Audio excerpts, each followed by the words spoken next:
everyone, today's video is going to be authentic Japanese udon and it's going to be vegan. Let's get straight to it. So I've got 1 liter of water in here, so this is going to make quite a lot of stock. And then what you want to have is about 10 to 15 grams of dried kombu. So this is a type of Japanese seaweed. Make sure it's kombu. Like there's a lot of different types of seaweed, but you want to make sure it's this specific type. So we're going to put that in, and you can see here it's got some white powder on top. This is the umami, which gives it the flavor, so you want to make sure you don't clean that off. So we're going to put that in there, and this is going to expand as it soaks. And also some dried shiitake mushrooms. So this is around 10 grams, but I usually just eyeball it. So I'm going to put those in as well. And all we're going to do is let this soak overnight, and then we're going to come back to it tomorrow. So yeah, make sure you guys don't use veggie stock if you want to make it the authentic way. It just tastes like weird. Okay, so what I have here, this has been soaking overnight in the fridge, but I have 1 liter of water, and I also have about 10 to 15 grams of kombu. So this was quite small when it was dry, but as it soaks, you can see how much bigger it gets. So I've got the kombu and the shiitake mushroom, and these have gotten a lot bigger as well. So what we're gonna do is we're gonna first remove the shiitake mushroom. So my grandma always told me never to boil or simmer the mushrooms, because the scum, when you boil stock, sometimes you get little bubbles and stuff. It's the impurities from like the vegetables coming out, but she said that ruins the stock. So we're gonna take out the mushrooms. Now these, you can use them if you're making like gyoza. You can chop these up and put them in.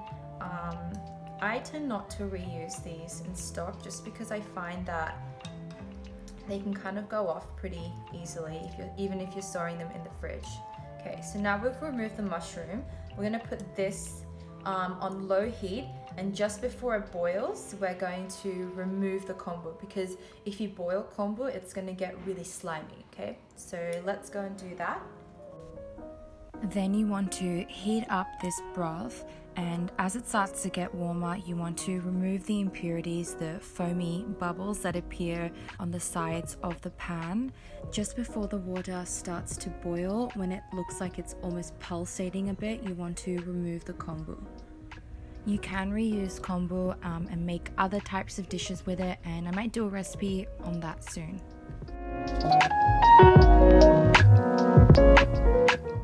Then I'm straining the stock through some kitchen paper to filter out the impurities. And make sure you buy frozen Japanese udon, specifically from an Asian grocer, and defrost 1 noodle packet for about half an hour, or you can run hot water over the pack for 30 seconds. Do not buy the non-frozen ones from Western supermarkets. This is really important.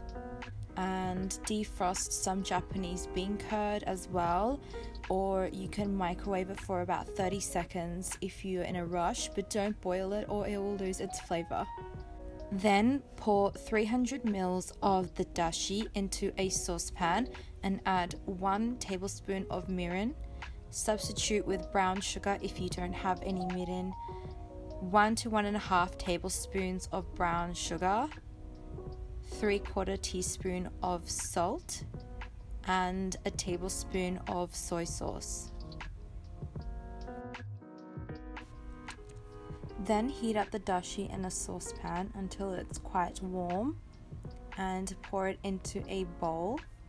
And we're gonna set this aside while we make the udon noodles, which will only take a minute. So boil some water and add the defrosted noodle packet inside. And these are essentially pre-cooked, so it only takes a minute or so until it's ready. And then just pour your noodles in. I like to add some green onions on top, the bean curd, and some Japanese red pepper flakes. We call this togarashi, and this adds a really nice flavor. If you don't have this, you can just use maybe cayenne pepper and sesame seeds mixed together. That works quite well. So Japanese cooking is about simplicity, subtlety, and elegance. So you don't need any strong flavors or a lot of different crazy ingredients. And if you have soup left over, you can keep it in the fridge so that you don't need to make the broth all over again from the start. I hope you enjoyed the recipe. Subscribe for more content, and I'll see you soon.